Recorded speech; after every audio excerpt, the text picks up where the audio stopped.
to live out your reason. Just be you. How you gonna leave your imprint on this world? Be authentically you. 'Cause now is your season to live out your reason. Just be you. How you gonna leave your imprint on this world? Well, hey y'all, and welcome to Authentically You Imprint.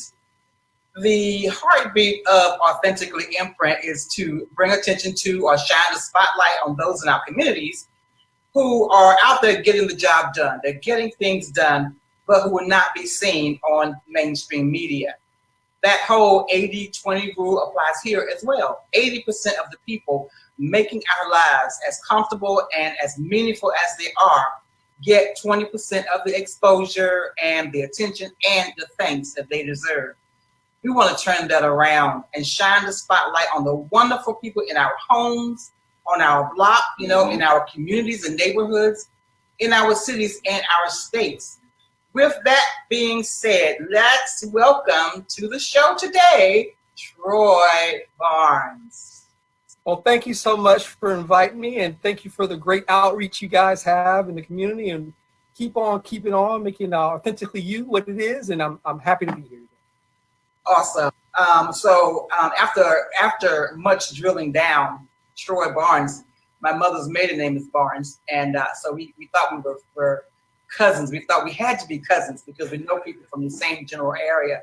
But after much drilling down, we found out that Troy Barnes is a first cousin of one of my best friends. So I absolutely love that.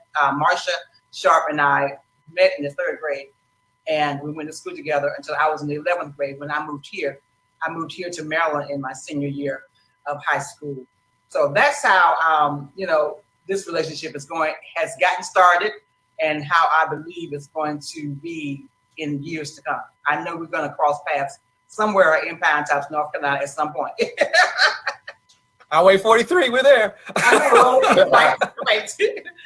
Okay, so let's get started. And by you telling us a little bit about who you are, who is Troy Barnes? What is your mission, your passion? Tell us a little bit about well, the who I am is not as important as what I want to do, but I'll give you a quick rundown of basically, I was born in Philadelphia, single mom, the whole 9 yards. Everybody talks about the story. She saw a vision, and she moved us from Philadelphia in a grade school type, and moved us down to North Carolina, where I learned my hard work, sharecropping, that kind of cool stuff. And after the hot sun of North Carolina, I realized that I needed an education because I did not want to do a sharecropping job for the rest of my life. So after a little bit of inspiring my teachers sort of pouring into me, I got a chance to go to the United States Military Academy at West Point, and graduated there in '92. And then the rest is history. Retired from that Army after a 28-year career. And through that time, I've really been passionate about education. And so I kind of have a 10-year plan that I'm 5 years into right now, where I want to get my doctorate in education. I'm 4 classes short from the coursework, and I'll move on there. And I want to go and just bring back the passion for education back into the communities. And I don't want to start a charter school. I don't want to take more dollars from what we're already paying. I want to go into a school that is already established by your tax dollars. And I want to change that and inspire that school. And I don't want to go to the school that already has all the bells and whistles and any administrator could go in. I want to go into a school that needs compassion, needs some energy, needs a chance to have somebody who believes in them. And I want to change that school for the better. Excellent. Yeah, that's so wonderful, Troy. What amazed me is that in spite of your achievements, how modest you are. And then we talk about relationships and things like that. What's further amazing is we did not know that Troy's brother is a young man that is, quote unquote, our nephew. Our nephew. Adopted nephew. Yeah. All this we did not know until we met. But I want to, first of all, thank you for your service to this country, Troy. Yes. It's a time where, in this day and time, people don't give recognition to those who have served and those who have committed their lives in a large percentage of their life to the military. So we say thank you so much for that. And when I speak about being modest, Why don't you tell the people about, number one, I don't want to say it. I want you to tell the people about your rank in the military, because I saw you skip over it, and this is a large part of what you're getting into to inspire young people as to the achievements that they can make. So if I could back you up a little bit and I love it. Just go over your military service and your rank. I won't say it, you say it.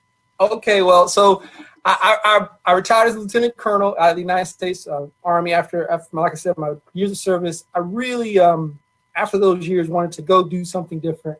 And so I finished out the Pentagon, part of the great organization. If you ever get a chance to go to the Pentagon to visit it, it's a great office building. There's minds that they are just outstanding. And I realized that after those years of service, which I enjoyed every minute of it, I really wanted to go do something different. And like I said, put on my path to education. So I took that rank and passed up all the other stuff and decided I wanted to get out and go do something different and just chart that path. So I was blessed enough, and I'll give you the credit to Lord, to become a lieutenant colonel in the United States Army and do well, commanded at battalion commander level. So, all that stuff that comes along and the accolades. But at the end of the day, I always tell people it's really about the opportunities that the Lord provides for you, doing your best during those opportunities. So always like to give credit where credit's due, and that stuff. So thanks for that and that little piece. Again, we say Absolutely. Thank you so much for your service. It is totally amazing what people can do who have foundations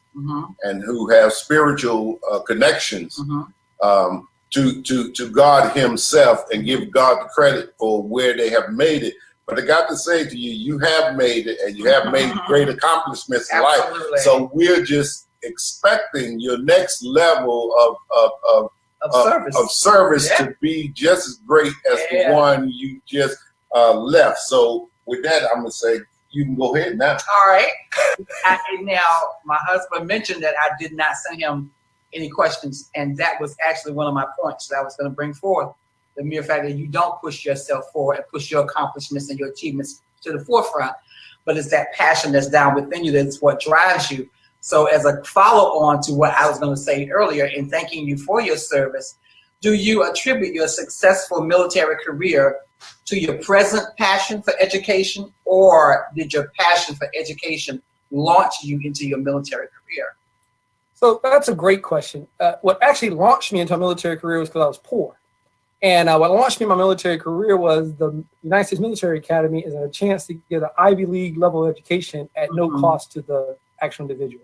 And so when my mother informed me that she could not pay for college, I took it upon myself to take that burden off of her. I initially tried to enlist.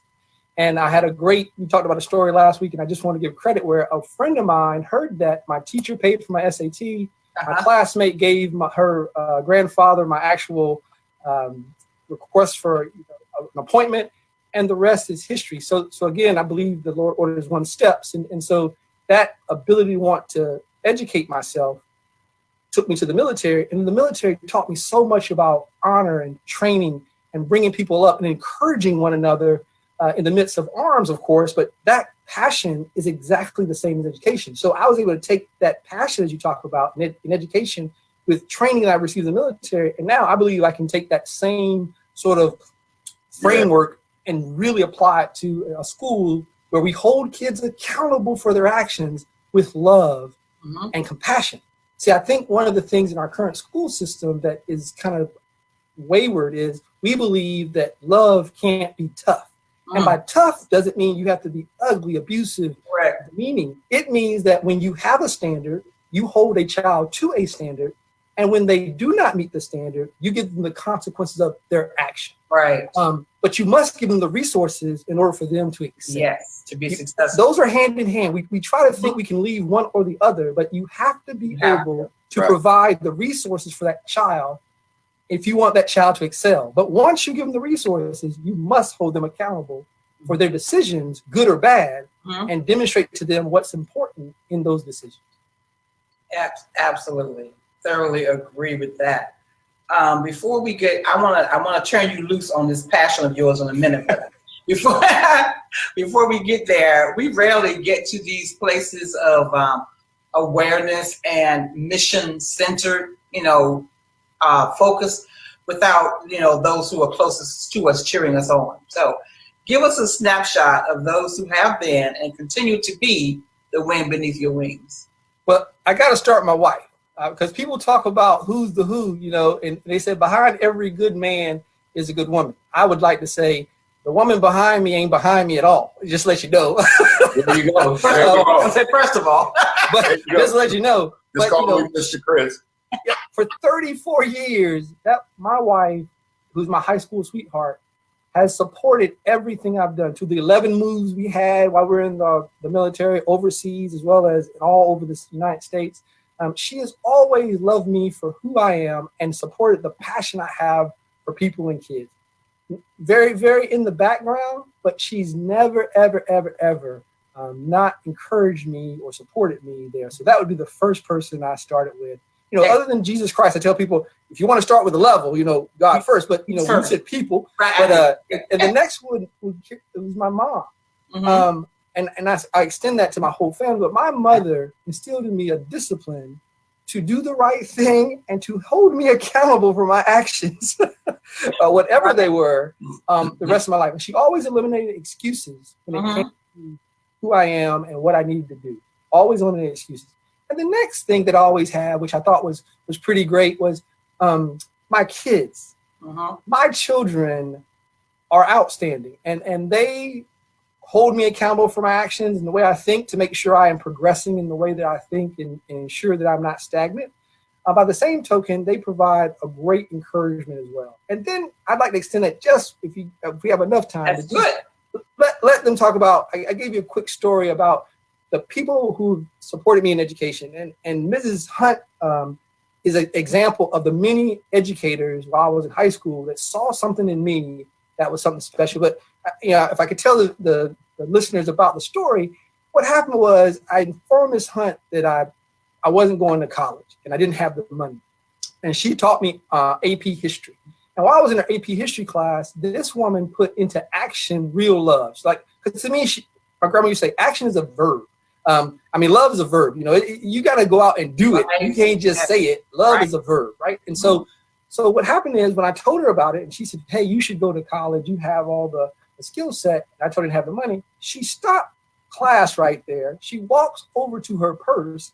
She grabs an SAT application. We fill it out together. She writes the check. She puts it in the mail. And that's how I was able to take my SAT score. And she is an example of Mr. Vick, who's another physics teacher I had. I can name them all, but the point is, I had a group of people who saw me, not what I could be today or what I was today.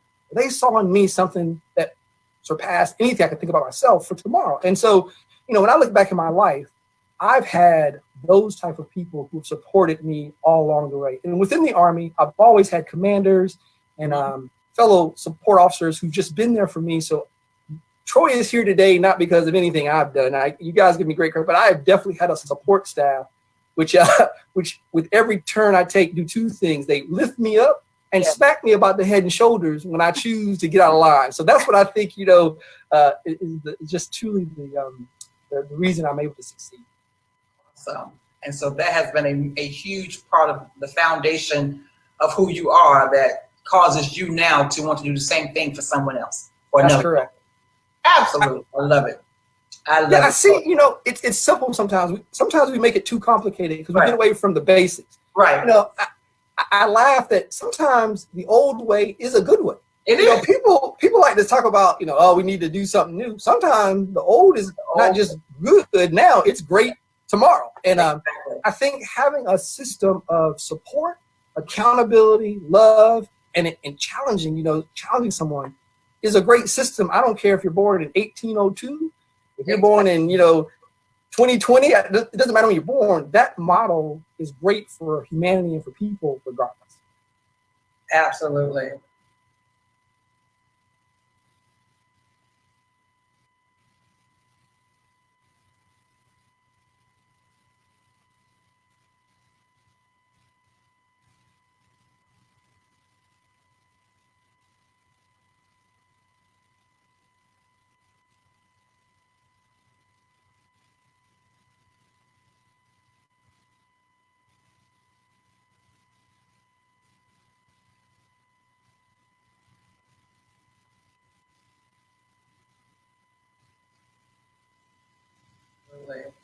All right, so I think we're gonna jump into this passion of yours and let you go for it. So tell us about.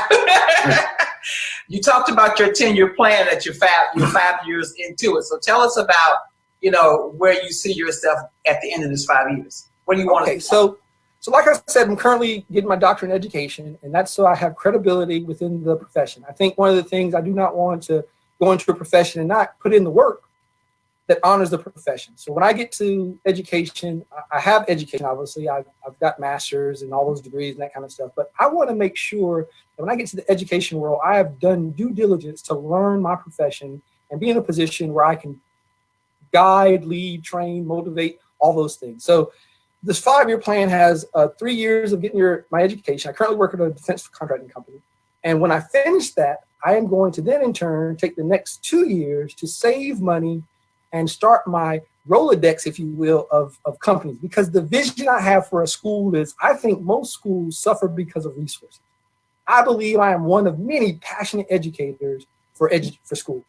I do not believe I'm bringing any more or less passion to the education field that's not currently there, but I do bring a business sense I believe is a little bit different than the model that's currently there.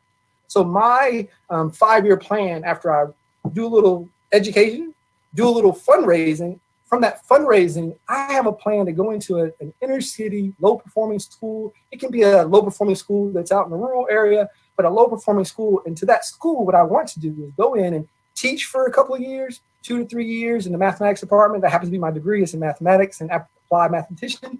But I want to take that and teach and make sure I understand what the issues are of a school. And then I want to move to the administrative side and change the way that school functions, from the sense of, when you need things, a teacher should not go in their pocket to get those things. We already pay our teachers way too little for just what they do for the actual nation. So my thing is, why do we then in turn punish them by making them, because of the passion, the love they have for children, we punish them and say, you now have to take that small salary we give you and make it smaller, because you have to use that salary to get the things that we should provide to you.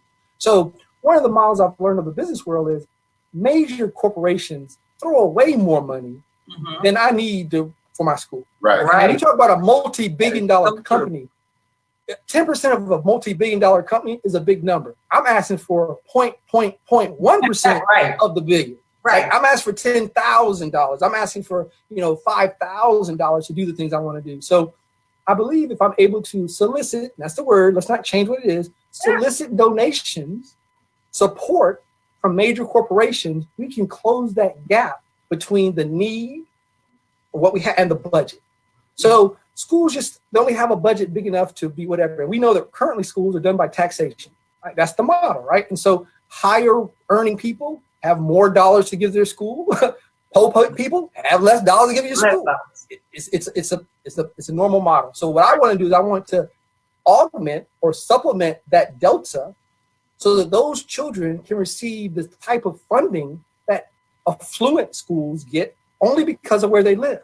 And so if you can close that gap, I believe every child is a sponge ready to be taught. Yeah. And they only think they're not smart because you tell them. It isn't because they have any difference. You aren't born smart. You aren't born anything. You're born a child, and we nurture you and grow you and develop you, and then you become whatever it is you become.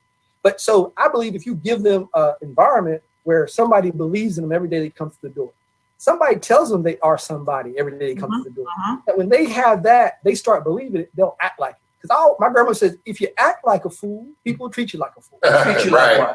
That is so true. There you go.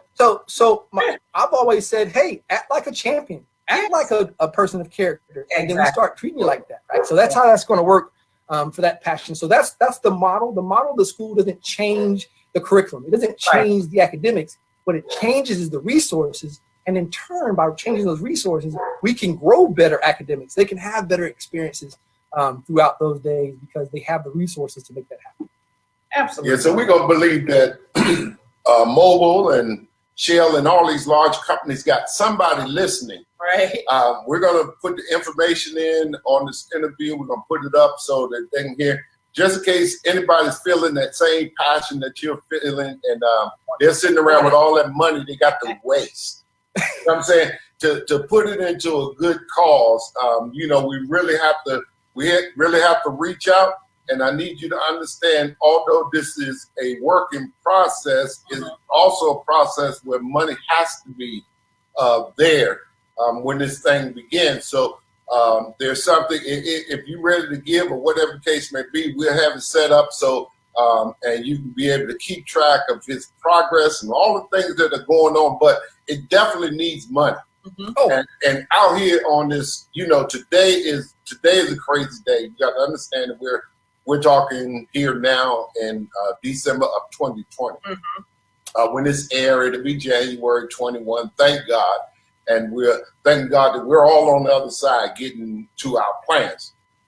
In this era that we're in 2020 and all this, Troy, let's just make it clear as to what you're saying about educating young people, because one of the barriers that we have in this country is the inequity, and not only color, but in the neighborhoods and all these type of things that we need to bring education in, and we'll find that it's not an equal balance in there. So there are some people that are under the bus and some people that are above.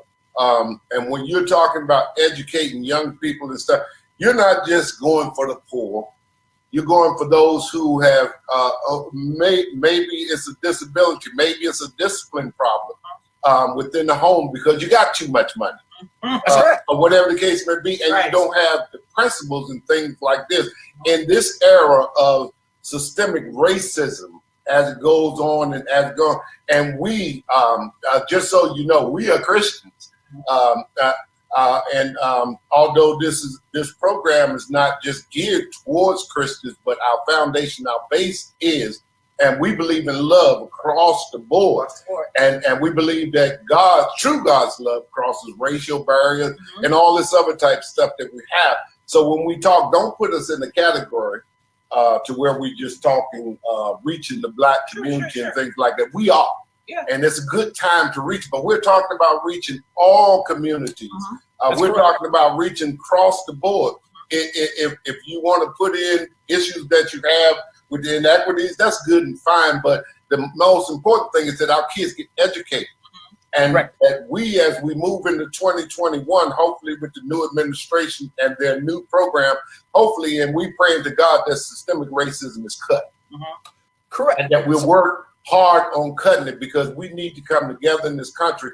We're finding out right now that with this pandemic, whether you Black, white, or whatever the case may be, Corona can't get you. Exactly. And so can stupidity. That's right.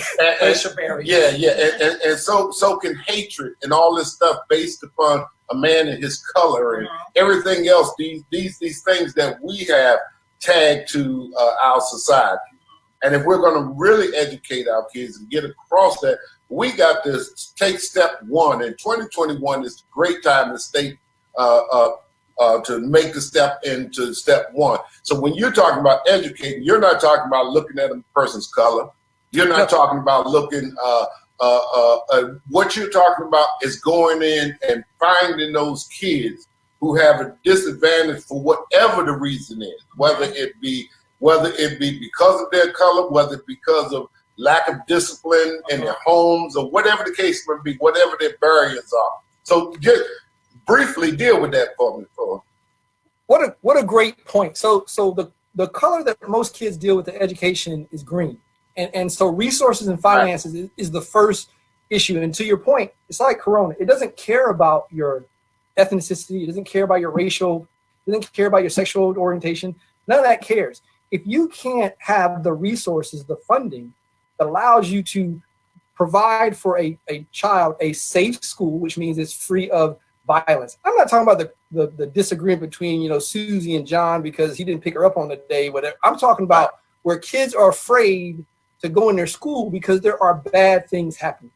You can't provide for that kid that environment. You can't provide the kid the textbooks and the information and the great teachers, because if you don't feel safe, you are not going to work in a place that you don't feel safe.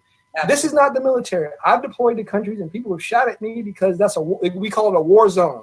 Right. That's a place outside of what we talk about when we talk about education. If you use the words war and zone and education in the same sentence, we have made a mistake, right? And so these, to your point, the way and you follow handle those his things guidance is when someone regardless walks through the of door whether of it school, they are first a student. Right. They are first trying to be educated. They can't be a black student, they can't be a white student, they can't be a rich student or a poor student or Hispanic student or Asian student or any other ethnicity you have there. You're just a student. And the reason you're a student is because you came through the door to learn about history, science, English, mathematics. The rhetorics are great, and then we can talk about psychology and other great things, biology, all those things that are great.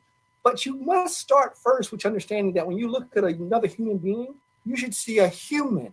You should see a person. And so one of the things I want to teach in the school is when you look at your fellow person, not man, not woman, just fellow person, if you don't see anything other than another human, we need to change the way you look. Maybe you need to set up bifocals.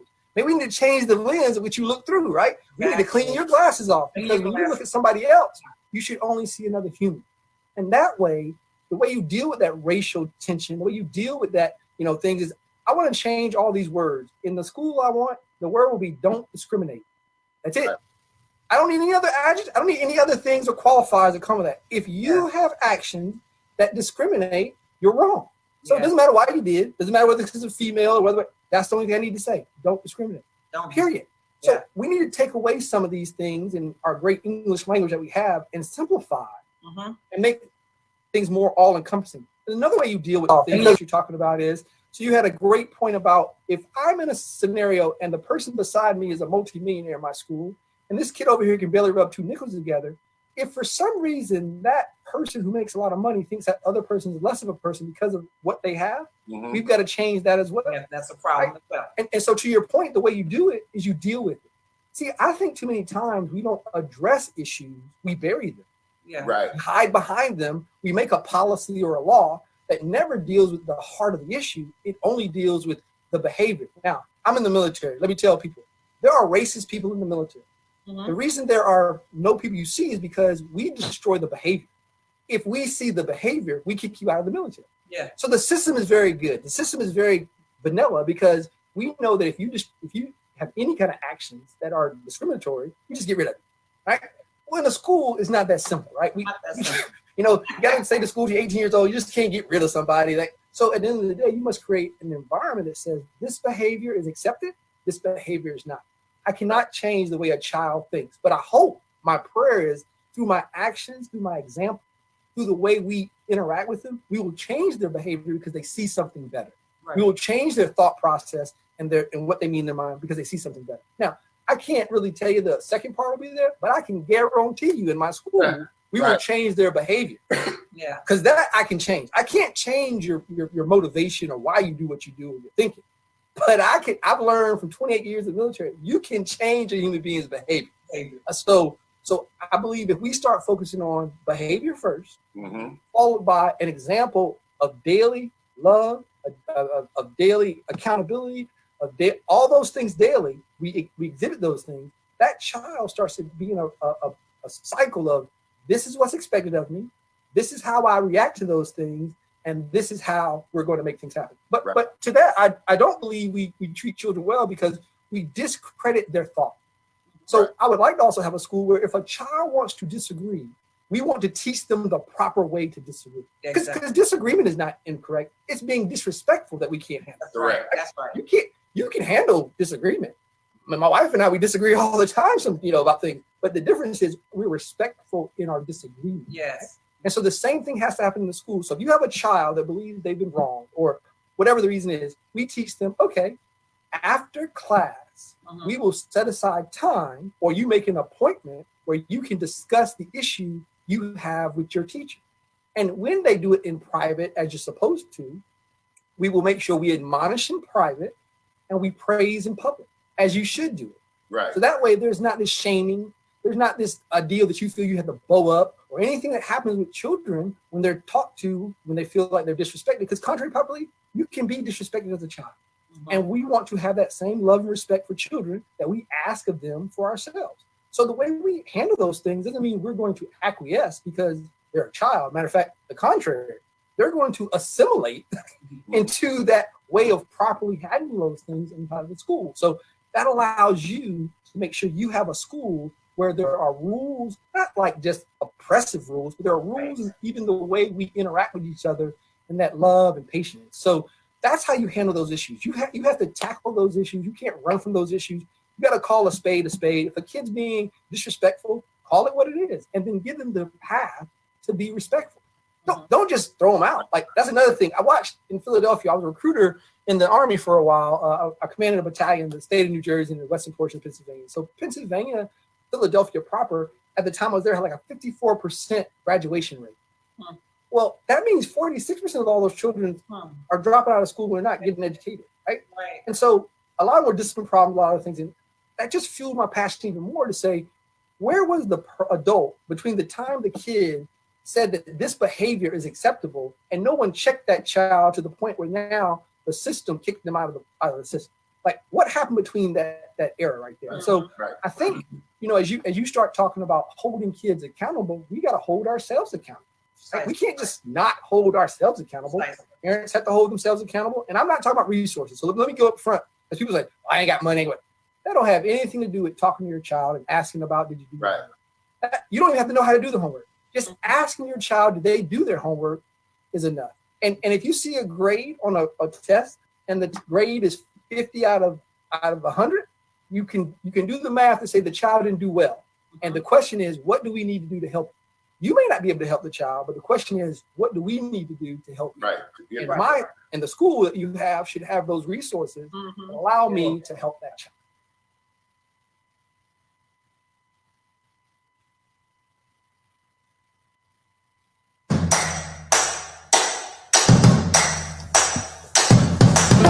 It's exciting.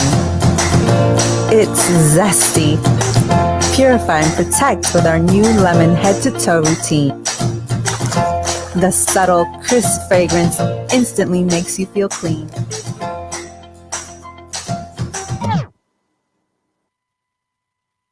Guess I'll just keep using lemons for my water until my order gets here.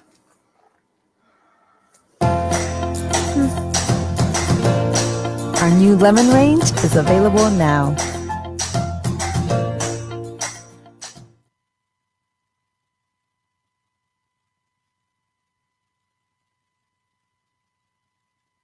And as you were talking, I was thinking about the fact that children come from homes in the school system.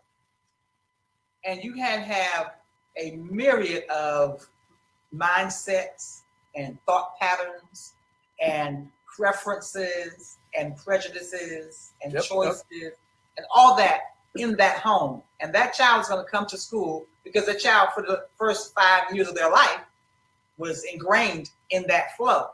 That's right. They're going to bring that to the school. Now, some of the children, you'll be able to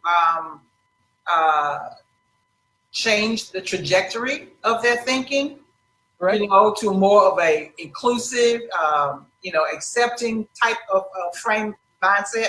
But then there are going to be some who, this is what my daddy said, and this is the gospel in my home. So how would you address those children? Great. Again, you guys asked some great questions, just to let you know. Go ahead and put it out there. It's a great question, some hard questions. Yeah. So addressing behavior is twofold. First of all, I am not advocating that we discredit a parent in the school we have. That is not my advocate. That is not what we're advocating. What we're going to say is, hey, here is a way of behavior that society that you're going to be a part of deems is okay. Right? If your parent has another way they've taught you, you must have that challenge. And I'm not asking you to go challenge your mom, because I remember I challenged my mom once as well when I was 12. Yeah. That was a bad situation. Didn't go well. It did not go well. It did not go well. Like my mom, it didn't work out good for you. Yeah.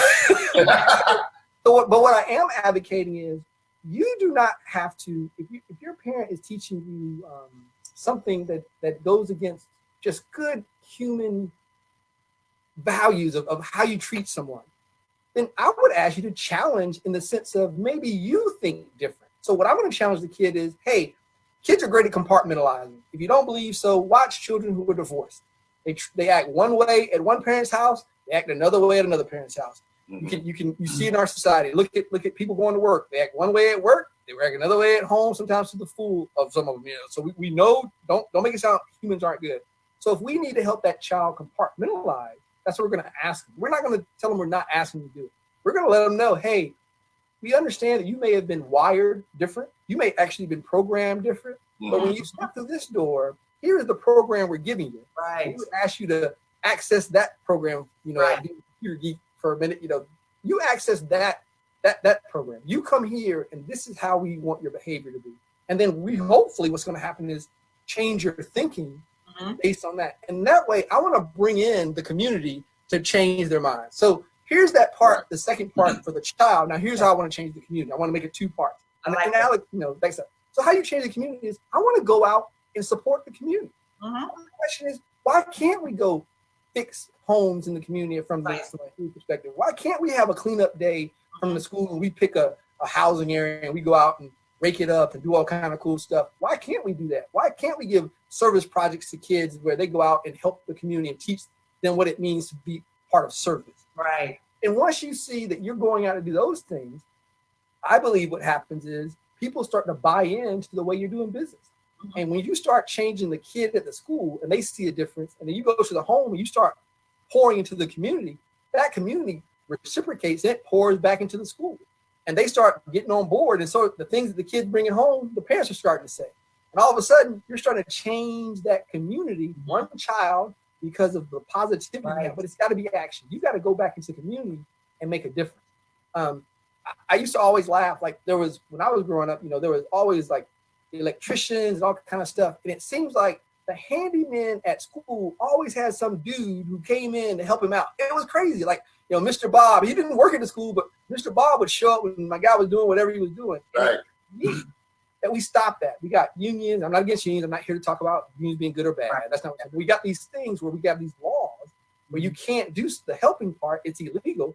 But we also lost the community investing lost into that. our system. Absolutely. So I tell people, if that means I got to get fired because I want the community, then I'll look for another job. That's how it works. But I believe if you start taking the community, Yes. you bring them and they're part of the solution. Like I like little things like this. Like we talk about sports. Mhm. One of my things is certain kids can't pay to go to a game. And $10 is a lot of money for you to spend it on watching somebody play. 5 games normally at home, 5 games away in the season. $50 for some families is a lot of money. My question is, why don't we help our kids earn it?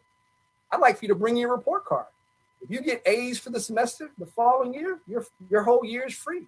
Right? If you want to go to the games, why don't we do things to encourage kids Right. to offset dollars and cents? Right? Why don't we do things that says, hey, if you have no bad weeks, if you're a discipline problem, whatever kind of stuff, Mhm. whatever, we'll encourage you. This is something you get, and we start having those help. If a parent needs help with tutoring, we provide that tutor for them. The things you have to do is it's action. Look, this love word I'm talking about is all action. It It's is. work. It's It good old fashioned roll up your sleeves, get Right. work. Absolutely. Yeah, seeing that the generations that we have seen this come, starting from the baby boomers, who we are, is a total different generation. In the '60s, we know we became rebellious against everything. Anything that our mom and dad taught us, we had to challenge. It wasn't necessarily incorporating them into our lives. We didn't do that till later, after we found out that our challenges was totally ignorant and wrong, because we didn't respect what we challenged instead of getting the knowledge of why they did a certain thing a certain way, or whatever the case may be, or why they believe what they believe. If we thought it wasn't right, we just challenged it and didn't do it no more, and then did things our own way without accepting it. Now we're in the generation of the millennials.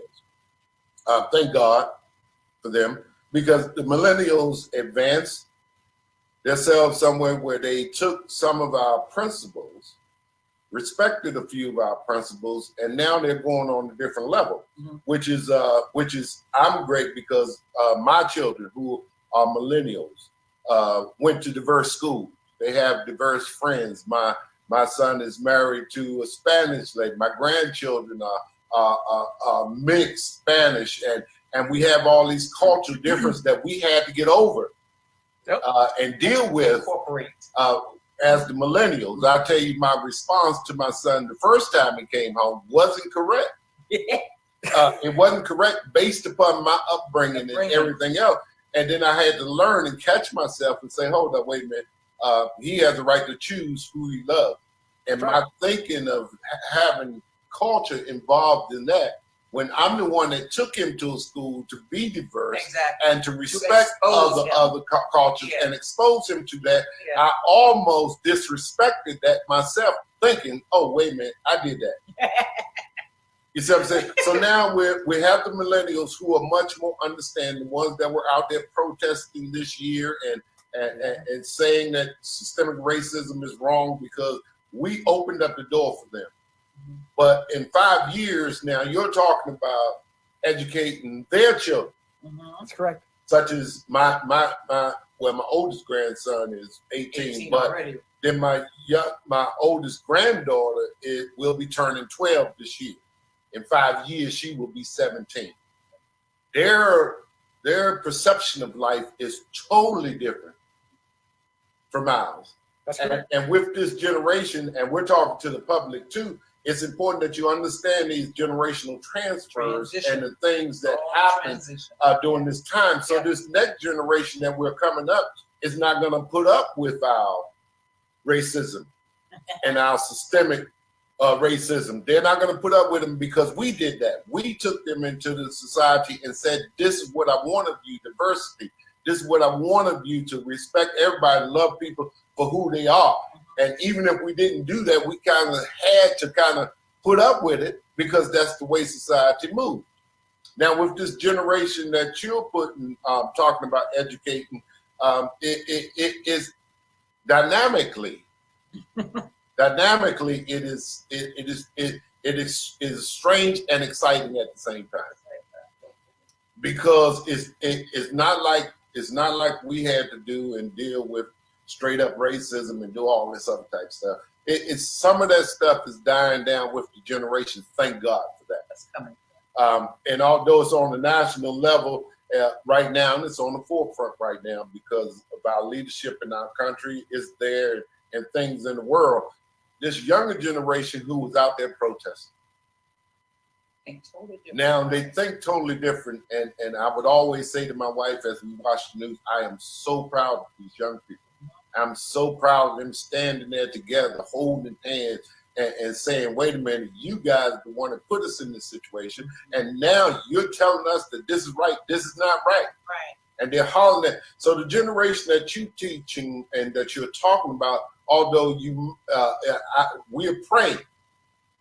We're praying that the most of this stuff will either be gone or buried back in the hole in which it was before. So when you're dealing with this and we're talking to the people about discipline and talking to the people about another level of education, and as you say, and as it is a big deal, we know that the education world has been full of women, and it's dominated by women simply because men don't have the patience. Simply because. And you know, it's funny, but it's not only the patience, men have a fear. Because of what was in the past, you can't really go in and be a man and teach young people how to be a man without being sued or without being there. So therefore you have to, and men choose not, well, I'm not going to go into that field because this is what it is. But listening to you based upon your history and the things that you're talking about presenting, you're actually talking about presenting another opportunity for strong men, black, white, the same, to come back into the educational system, and let's grab our kids as men and work beside the women and kind of equal out the field so that our children have a balance and understand the roles of both men and women in their upbringing. And this is culturally, not only culturally, but society is very important. And at the time you're doing it, knowing the times, again, I say I'm a preacher, so I'm into the gospel and into what God does in the times, knowing the times that are coming up and the generation being set to accept what you're bringing to the educational system, I think is great and wonderful. So can you speak to that just briefly as a man?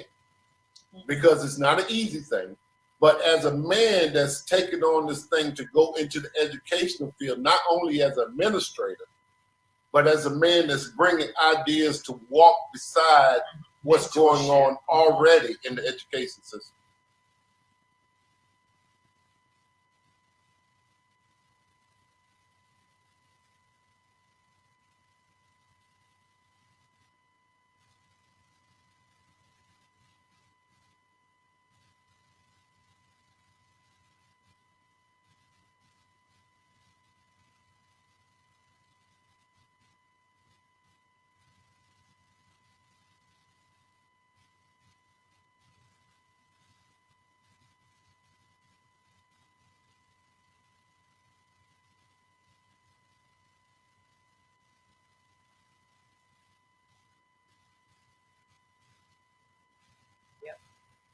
So first of all, I remind people the first lesson you ever get in life is from a woman, Yeah. a female. Everything you know when to eat, you know when to stop crying, why you cry. I mean, everything you learn, your social connection is from a woman. So there is a natural teaching order, whether you like to say it or not, or whether you adhere to it or not. I didn't say it just is there. That's what you learn from initially. Yeah. Right? And the second part you learn generally in a household, you have men and women in the household. You have the other person. I won't even say men and women. In a household, you need someone who understands what you do and someone who understands why you do it. My mother and my grandmother happened to be, I did not have the dad. What I had was my mom, who served as the what I did, and my grandma, who served as why I did. I'll give you a quick scenario. I decided one day to skip school. Right? I was a little grade school kid. I decided I wasn't going to go to school. And I got caught. When I got home, the only question my mother asked was, did you or did you not skip school? Were you or were you not in school? And when I answered the question as I should, truthfully, my mom commenced to whooping my behind for the next couple of minutes. Right. When she was done, my grandmother came over and says, son, why did you not value your education? See, she didn't care about the fact I skipped school. Right. That was not her question. Her question had nothing to do with, she already knew I skipped school. Her question was one of the heart. And so I think what you're really talking about is within a school system, you have to have a diversity in education of people that get beside each other and talk about why you do things and what you do, right, the heart as well as the head and all those things. And generally speaking, what you just talked about was the traditional roles, right? And they don't have to be traditional, to your point. The new generation, they may or may not be traditional. But currently, men are not doing their job, if you ask me, of imparting upon our society the things that make the way they're wired. I'm not saying it's wired better or worse, it's just wired different. And so sometimes you want to get into a situation where men come back and they focus on what you're doing. And they're imparting upon them the lessons you need to know about being a young male in society. You also need to understand what it means to be a female in society. Right. And so you must come back to school as an educator and not be afraid that the way you are brought up is wrong. Now, in the midst of that, I tell people the reason normal people get sued is because they've crossed the line between what you believe and what's accepted. Right. I will never have a young man in my school who, when someone asks them what they believe and they tell them, they're not going to get in trouble. I'm not going to let them get in trouble. I'm not getting in trouble. That's not, if you say that, if that is not able to be discussed in our school, and that's called censorship, by the way, then we can talk about that. Right. I'm not going to tell, now, if you say that's right or wrong, we can have a different discussion, right? But a belief is just that. I believe that you should be married before you start doing other things. That's a belief I have. Right. That doesn't mean I believe you can't be a good person if you don't do that. You ask about my belief, right? If I start professing and bullying someone or protesting or whatever, that kind of stuff based on someone else's action, now I've crossed the line. So to your point, I think even teaching men what is acceptable and what they shouldn't be punished for is important. And I think as you start seeing myself in that position, and I encourage other men in that position, I think it will naturally happen. But it's got to be recruited. I think you have to go out and recruit. Right. I don't think I'm naive. Like this this is not going to happen just because Troy is a great guy. Right. I'm going to have to go out and find great men who have a passion for the education I have and go out and do things. And remember, I don't think this is going to sound terrible, so you can figure out whether you want to keep it or not, but I don't believe that you have to be the smartest or the best to be the teacher. And I know people will beat me up when I say that or whatever, but if they'll let me finish that thought, they'll see where I'm coming from. You have to be good enough to understand how to do the things you're doing that you're imparting the knowledge to the kids. What you have to have is a compassion and a caring that goes along with it. I believe you have to have those C's, right? You have to be competent, first of all, right? You have to be compassionate. You have to be caring, right? You have to be civil when you deal with the kids. So these are these C's, right? I'll probably have something that says C cubed or C squared or something that kids know that when they go in here, hey, are you being C cubed or are you being C squared or 3 times C or whatever, something cool for this next generation, they can remember that our expectation is this is what's going to happen. And I've got to recruit those young men, to your point. You've got to go back and take back those schools in a way that says, as a young man, I have an experience. I'm going to share that experience. And as it happens, I may do things a little different than my female counterpart. And that's okay. What it can't be okay is we beat either one of those up for the way they do it, as long as they're caring, compassionate, competent, civil. You can't worry about the fact it's different as long as we want to worry about it being effective. And I believe kids will give you a pass. I've always said this. In my heart, I believe this. If you are a teacher that cares about kids and you care about their learning and you make mistakes, first of all, kids will correct you because they're smart as can be. So don't make it sound like you'll get over it. Kids will correct you. But the second part is kids are okay with you making mistakes because if you care about a kid, they're like, yo, he makes mistakes. It's all right. But he's good. That's how kids are. And if you don't care about kids, they don't care about how smart you are. They don't want to hang around you. They don't want to be around you. They don't want to do anything around you. So let's not make it about I say the reason I'm getting the PhD in the education is because I believe you're smarter with it. I believe that where some of those instructors and teachers have 28 years of doing their profession, I have to get a lot of their teaching and what they've learned through the School of Hard Knocks through a school of education. Right. And so, like I said, I believe that if you have that caring and compassionate, loving portion, the competence you have to have, you got to pass the board. Remember, everybody's in teaching is certified. They demonstrated the ability to do it. So I don't have to test that. At the end of the day, if they have that, I believe I can recruit men to come out and do those things you're talking about because they see that they're in a safe environment in the sense of when I come here, I can be, and I'm like you, I hesitate to use the word a man. I don't want to put a stereotype in the way you act, but you can be who you are. Right. And it's okay. Right. That's the key, right? And so that was your point, but it's got to be recruiting. Don't get it twisted. I got to actively make that happen. That is not going to naturally happen until we get successful. Once you're successful, everybody wants to come join. This is how it laughs. I talk about school boards. School boards will fight you tooth and nail if you're trying to change the world because they think you whatever. Once you change the world, they will break their back getting on your bandwagon and getting on your whatever and taking that success and all the stuff goes with it. Once you're successful, nobody gives you problems. So, I'm already prepared. There's going to be a time where I'll probably get fired twice or whatever in the process, whatever, until one school believes in me and says, look, we're not going to get another guy who cares as much as this dude does, who doesn't take a pay, who doesn't worry about all this stuff, and he's just working his tail off. We just going to have to put up with it. I think once I find that school, we'll have a great relationship. We're going to upward trend, but I'm already prepared myself. There's going to be adversity, and awesome. I'm okay with it. Wow, and wow. What a wonderful conversation we've had thus far with Troy Barnes. I'm telling you, we thoroughly enjoyed that conversation. Did y'all enjoy that? So listen, there was just so much good dialogue coming from him and so much that he was bringing. I mean, he was just giving life to that conversation until we decided to make it a part 1 and part 2. So you've seen part 1. Come back next week, Monday at 7 p.m. to catch part 2 of our spotlight of Troy Barnes. He has so many wonderful things that God has dropped into his spirit and has given him the passion for that he wants to see manifested in this world. And he wants to leave that imprint in this world. So I want you guys to come back next Monday at 7 o'clock p.m. to hear the rest of the spotlight of Troy Barnes. Thank you so much for joining us. Be authentically you. 'Cause now is your season to live out your reason. Just be you. How you gonna leave your imprint on this world? Be authentically you.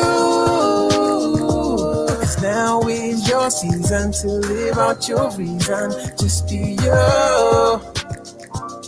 How you gonna leave your imprint on this world?